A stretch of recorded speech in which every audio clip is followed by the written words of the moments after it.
कविता की शुरुआत एक बंद पिंजरे में बंद बाघ से होती है।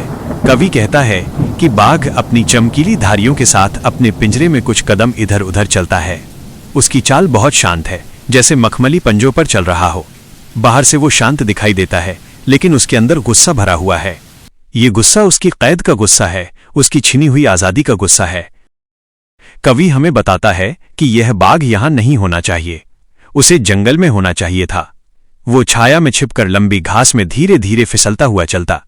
वो पानी के कुंड के पास शिकार का इंतजार करता, जहां मोटे ताजे हिरण पानी पीने आते हैं। वहां वो अपने असली रूप में होता, शक्तिशाली, स्वतंत्र और स्वाभाविक। कवि आगे कल्पना करता है कि बाघ जंगल के किनारे गांवों के पास घूमता, अपने सफेद दांत और तेज पंजे दिखाता और लोगों में डर पैदा करता। वो अपने प्राकृतिक वातावरण में रहता, जहां उसकी शक्ति और साहस का सही अर्थ होता। जंगल में उसका डर भी प्राकृतिक है, क्योंकि वो प्रकृति के नियमों का हिस्सा है। लेकिन हकीकत इससे बिल्कुल अलग है। बाघ एक कंक्रीट की कोठरी में बंद है। उसकी ताकत लोहे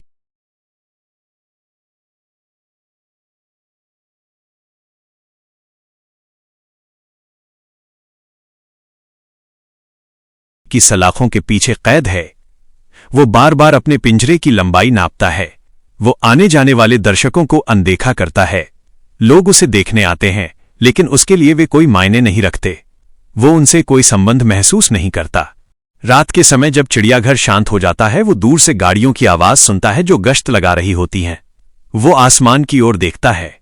उसकी चमकीली आंखें चमकते हुए तारों को देखती हैं। यह दृश्य बहुत मार्मिक है। सलाखों के पीछे खड़ा बाघ खुले आकाश और तारों को देख रहा है, जैसे अपनी खोई हुई आजादी को याद कर रहा हो। इस कविता का केंद्रीय विचार है आजादी की महत्ता। बाघ एक प्रतीक है उन सभी प्राणियों और मनुष्यों का जिन्हें उनकी प्राकृतिक स्वतंत्रता से वंचित कर दिया जाता है। कवि दिखाना चाहता है कि शक्ति और सुंदरता का कोई अर्थ नहीं जब वो कैद में हो। बाघ की असली पहचान जंगल में है, न कि चिड़ियाघर की सलाखों के पीछे।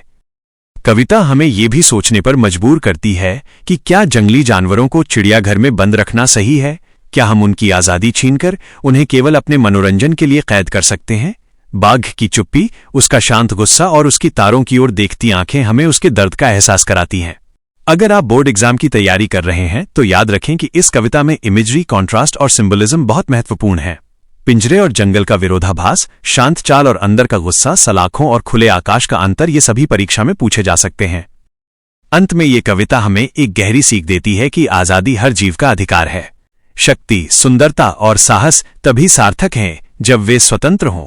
सलाखों के पीछे बंद जीवन केवल अस्तित्व है, जीवन नहीं।